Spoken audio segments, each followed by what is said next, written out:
In past videos about War Thunder's updates, I usually didn't have a lot of kind things to say. I said that new power was a mess, and that Hot Tracks was disappointing, with each new War Thunder update being worse than the last.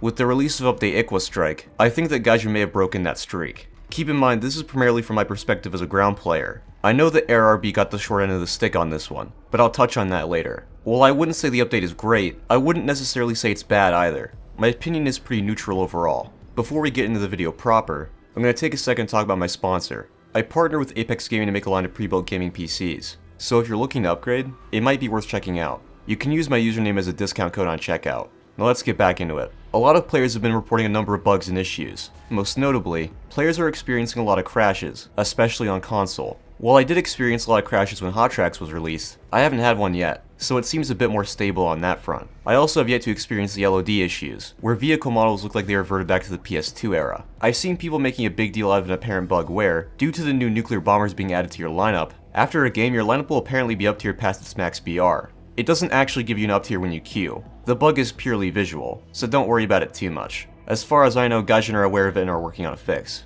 As expected, server issues have gotten worse with the release of the new update. US servers in particular have been hit the hardest, it seems. A few games in a row, every action had a delay that lasted a few seconds, making the game borderline unplayable.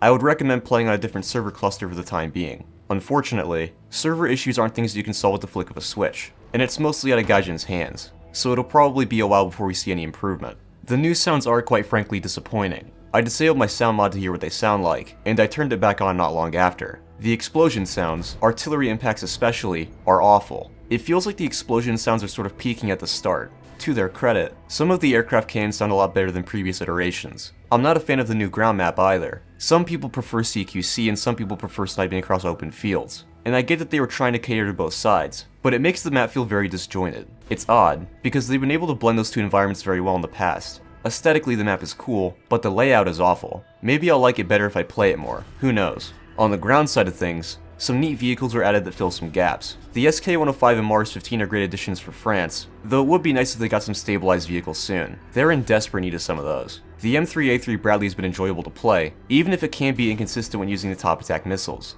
Compared to using the 25mm APDS, M919 is downright blissful.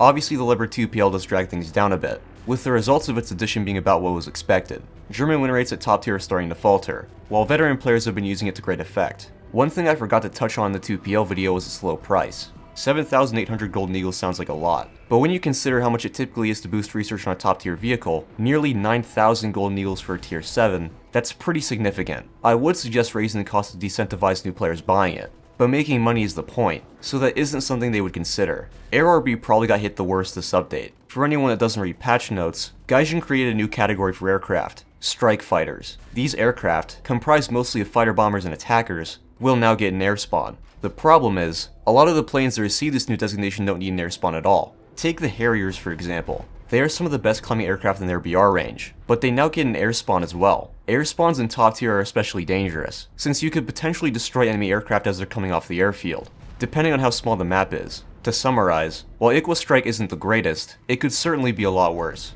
I'm glad that Gaijin addressed some major issues, like the sound mod ban and the SK-105. It does feel like they maybe should have waited a bit, since there are some missing features, but it's not that big of an issue. Anyway, hope you guys enjoyed the video, and I'll see you on the next one.